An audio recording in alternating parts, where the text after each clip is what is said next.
अस्सलामुअलैकुम रहमतुल्लाहि वबरकातुहू। मुजद्दिद हाज़रीन, आपकी खिदमत में हम दोबारा हाजिर हुए हैं। आज हम कबीर दास की एक दुहा से शुरुआत करते हैं।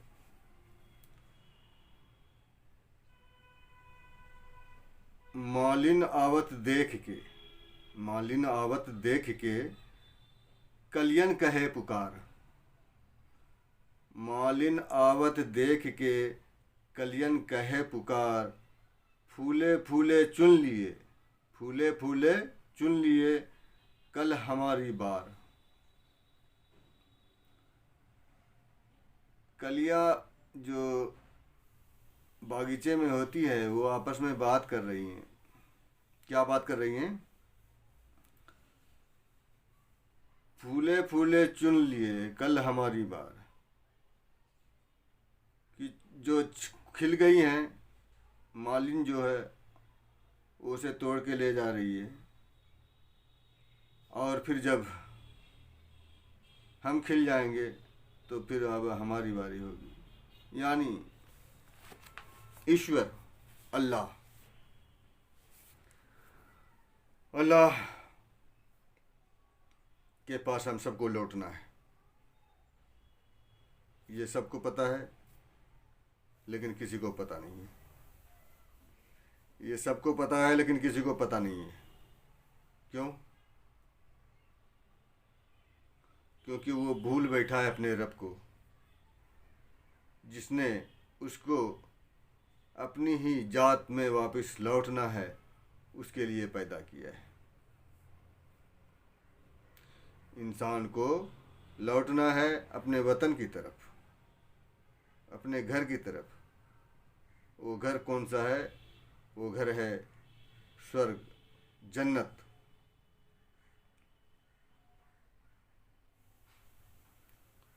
बहुत से लोग कहते हैं कि ईश्वर को दुनिया में आदम को भेजना था, अपना जलवा दिखाना था, इसलिए आदम को भेजा। आदम की कोई गलती नहीं थी। एक सूफी का कलाम मैंने पढ़ा, उसमें लिखा हुआ था कि आदम की मनसा ही हुई। आदम ने सोचा कि थोड़ा सैर सपाटा करके आऊं, इसलिए उसने नाफरमानी कर दी।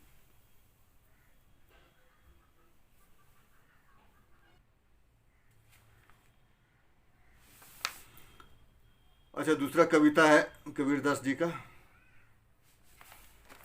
उसमें कहते हैं कबीरदास, काल करे सो आज करे, आज करे सो अब, पल में प्रलय होगी, बहुरिया करेगा कब।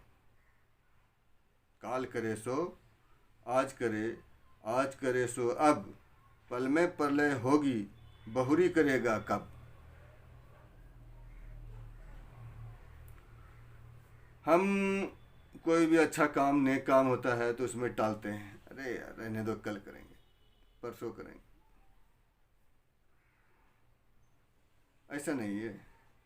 काल करे सो आज करे। जो कल काम करना है उसको आज कीजिए, आज जो करना है अभी कीजिए, क्योंकि पता नहीं कब प्रलय आ जाए और हम मेरे काम जो है वो धरे हुए रह जाएं, कब कयामत आ जाए। तो हमें चाहिए कि हमको अपने दीन की तरफ, अपने रब की तरफ लौटने के लिए यहाँ से साजो सामान इकट्ठा कर लें।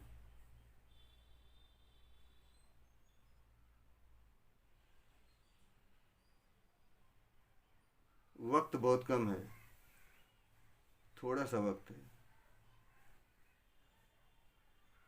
चलिए निकलते हैं यहाँ से। इस संसार को छोड़ने का दिल नहीं करता है। क्यों? अरे इसमें जो मज़ा है वो कहाँ, मरने के बाद क्या हुआ किसने देखा? अभी तो मज़ा कर लो।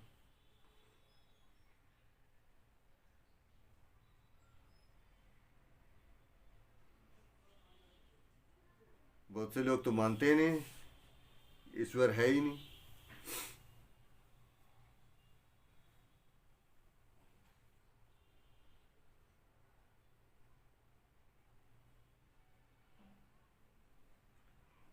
आत्मा जो है वो परमात्मा का अंश है। आत्मा परमात्मा का अंश है। उर्दू में इसे अमर रब्बी कहते हैं। उर्दू अरबी जो भी बोल लीजिए आप, इसको अमर रब्बी कहते हैं।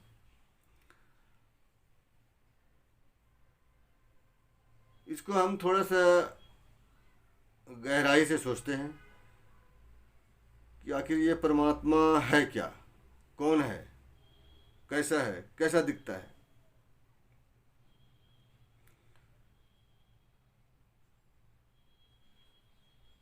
मिसाल के तौर पर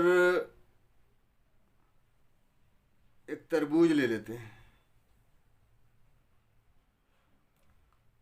तरबूज को हम जब फाड़ते हैं, उसको जाहिर करते हैं, बंद है तो हमको पता नहीं चलता है कि इसके अंदर क्या क्या है।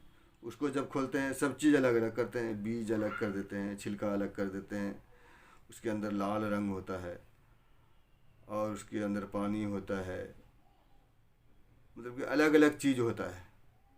जब सब चीज़ को अलग अलग कर देंगे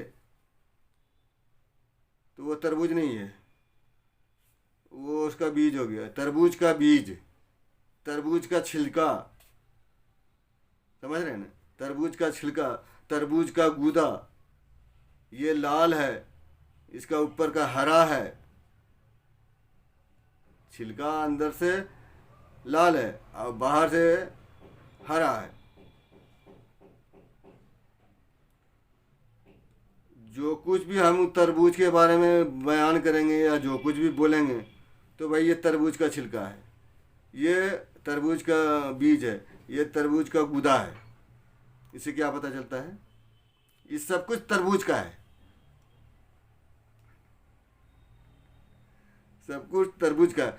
अच्छा, वो सब चीज़ अलग अलग कर दिए तो वो सब अलग हो गया, अलग अलग नाम हो गया उसका। छिलका हो गया, बीज हो गया, गूदा हो गया, जो भी है उसके अंदर सबका नाम हो गया अलग अलग।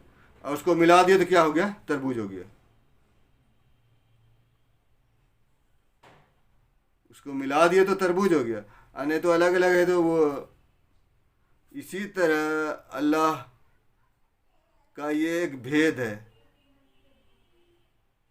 हम लोग उस तरबूज से निकले हुए हैं, कोई बीज है, कोई छिलका है, कोई गूदा है, कोई कुछ है, कोई कुछ।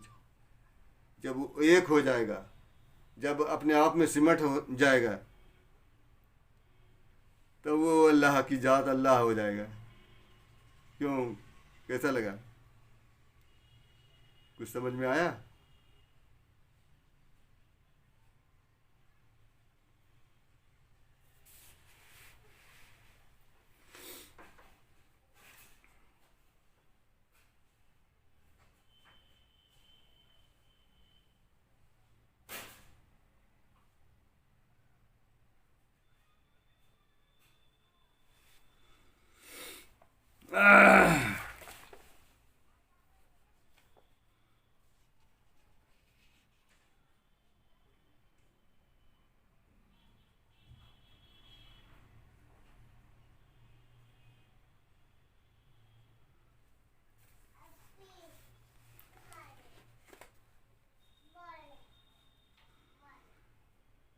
कुछ लोग कहते हैं कि बड़ों की इज्जत करो, बड़ों का आदर करो।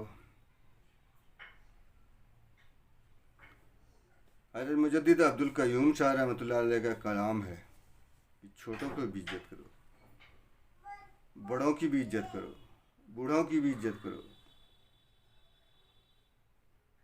हर जाति हर धर्म के लोगों की इज्जत करो। आप इज्जत करेंगे तभी तो उसका इज्जत मिलेगा। अरे आप बड़े हुए तो क्या हुए?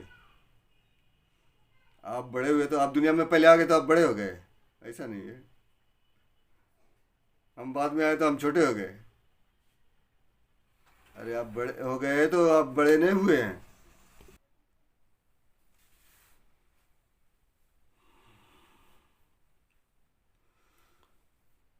बड़ा होना, बड़ा कैसे होता है इंसान? बड़ा उसका कर्म उसको बड़ा बनाता है। बड़े तो वो भी थे, अबू तालिब, अब्दुल मुतल्लिब। उनका कलमा तो हम नहीं पढ़ते हैं, हम कलमा पढ़ते हैं हुजूर सल्लल्लाहु अलैहि वसल्लम का। तो कर्म हमको बड़ा बनाता है, न कि हम जन्म हो पहले हो गए आ गए धरती पर तो हम बड़े हो गए, इस तरह की कोई बात नहीं है। हम कर्मों के हिसाब से हमें छोटा और बड़ा दिखाया जाता है। जैसे मैंने एक सोशल मीडिया पे एक पोस्ट देखा, एक लड़की बड़े पोस्ट पे है, पुलिस के पोस्ट पे, और उसका बाप जो है उसको सैल्यूट कर रहा है।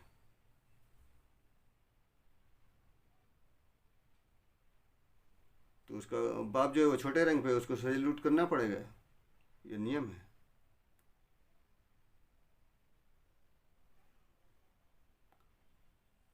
कबीरदास कहते हैं, बड़ा भया तो क्या भया, बड़ा भया तो क्या भया, जैसे पेड़ खजूर, पंथी को छाया नहीं फल लगे अति दूर। बड़ा भया तो क्या भया, जैसे पेड़ खजूर, पंथी को छाया नहीं फल लगे अति दूर। जिसने अपने भीतर को जगा लिया वही बड़ा है।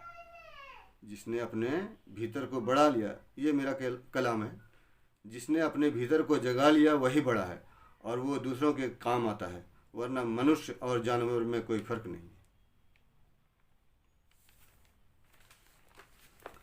अरे बीवी बच्चा माँ बाप का तो सब देख रेख करता है, तुम किए तो क्या किए,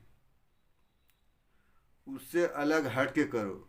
तुम्हारे घर में जो गरीब मिस्कीन है उसकी हेल्प करो। तुम बिल्डिंग बना लिए तो क्या हो गया,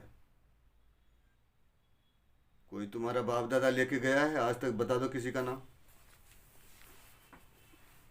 किसी ने नहीं लिया, लेके जा ही नहीं सकता है।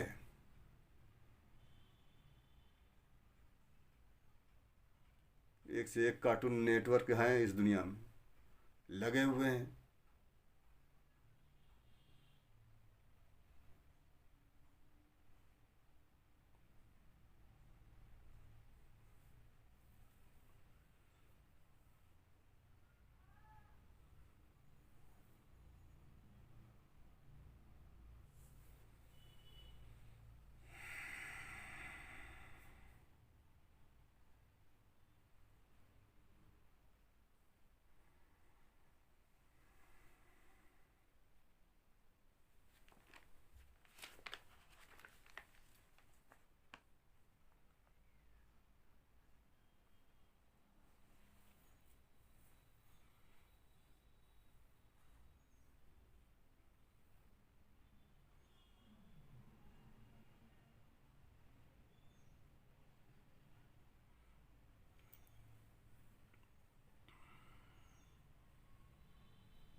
जिस रोज़ आपके सच्चे मुर्शिद, जिस रोज़ आपको सच्चे मुर्शिद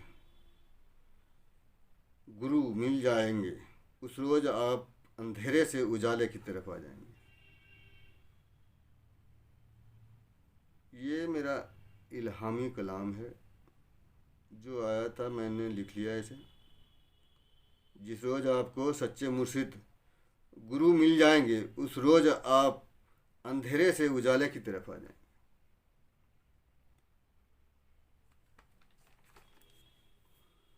लोग गुरमुख हो जाते हैं, बैत हो जाते हैं, और उनको दे दिया जाता है मंत्र, ये 500 बार पढ़ लेना, ये 200 बार पढ़ लेना। वो बेचारा पढ़ता रहता है। तस्वीर दे दिया मुसलमान भाई को, हिंदू भाई को गुरु मंत्र दे दिया, कोई मंत्र दे दिया जाप करने के लिए, राम राम राम राम राम राम। मुसलमान भाई को दे दिया भाई अल्लाह अकबर बोलो, सुबहान अल्लाह 100 बार पढ़ो, क्या हो जाएगा। मुख में राम बगल में छुरी।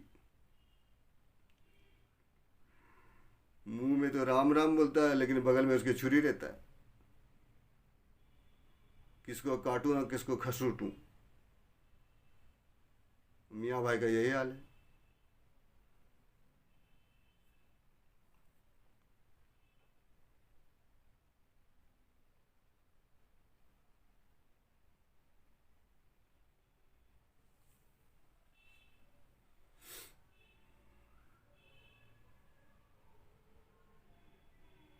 बोलता नमाज जो है बुराई और बेहयाई से रोकता है। नमाज बुराई और बेहयाई से रोकता है। लेकिन एक ऐसा वाक़या मैंने देखा बॉम्बे में, जहाँ पे मेरी दुकान थी, दुकान के सामने मस्जिद थी, वो भी सुन्नियों की मस्जिद थी। असर की नमाज अदा करके हम बाहर निकलने ही वाले थे। उतने में क्या देखते हैं कि एक दो लोग जो है इमाम पेश को पकड़ के और थप्पड़ थप्पड़ दे रहे हैं उसको, मस्जिद के अंदर ही। नमाज पढ़ाया और बाहर निकलने ही वाला था कि उसको ले थप्पड़ की दे थप्पड़। भाई क्या हुआ क्या हुआ क्या हुआ? तो बोला कि ये देखिए ना, मेरी बीवी को छेड़ता है रोज। इमाम की ये हालत है। कौन सी तुम नमाज पढ़ते हो जो बुराई और बेहयाई से नहीं रोकती है तुम्हें?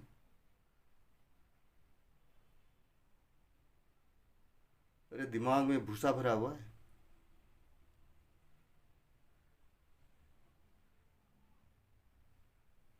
इमाम पेश की ये हालत है तो मुक्तदी की क्या हाल होगी?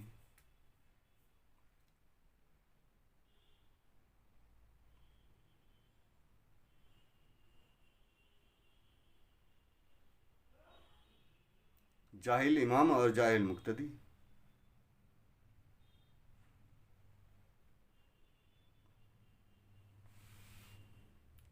कहीं तो धंधा खोल रखा है मस्जिद में, मदरसा खोल के बैठा हुआ है, ट्यूशन सेंटर। लाओ 100 रुपया महीना, छू फू दिन भर कर रहे हैं। अब कुछ तो होता तो है नहीं। अरे तुम्हारे अंदर जब अल्लाह का नूर है ही नहीं तो तुमको छू और फू कुरान कुरान पढ़ लो, कुछ नहीं होगा। जब तक तुम कनेक्ट नहीं हुए रब से, कुछ नहीं होने वाला है। अपने आप को किसी सच्चे मुर्शिद के हवाले कर दो ताकि वह तुम्हारे दिलों को अपने रब से जोड़ दे। जब तुम्हारा कल्ब रब से जुड़ जाएगा तब तुम्हारा इबादत और रियाजत होगा। भेड़िया दसान जा रहे हैं, कोई हज करने हैं, कोई ज़कात दे रहे हैं, कोई कुछ कर रहे हैं, कोई कुछ कर रहे हैं, कोई मंदिर बनवा रहे हैं, कोई गिरजा बनवा रहे हैं, कोई मस्जिद बनवा रहे हैं। हिंदू भाई के लिए भी संदेश है, अपने आप को पहले रब से, ईश्वर से कनेक्ट हो जाइए। मुख में राम नहीं, मन में राम। मुख में राम रहेगा तो मुख में राम बगल में छुरी। मन में राम, सबका कल्याण, तुम्हारा भी और उसका भी और सबका। राम को मन में बसाना है, हृदय में बसाना है।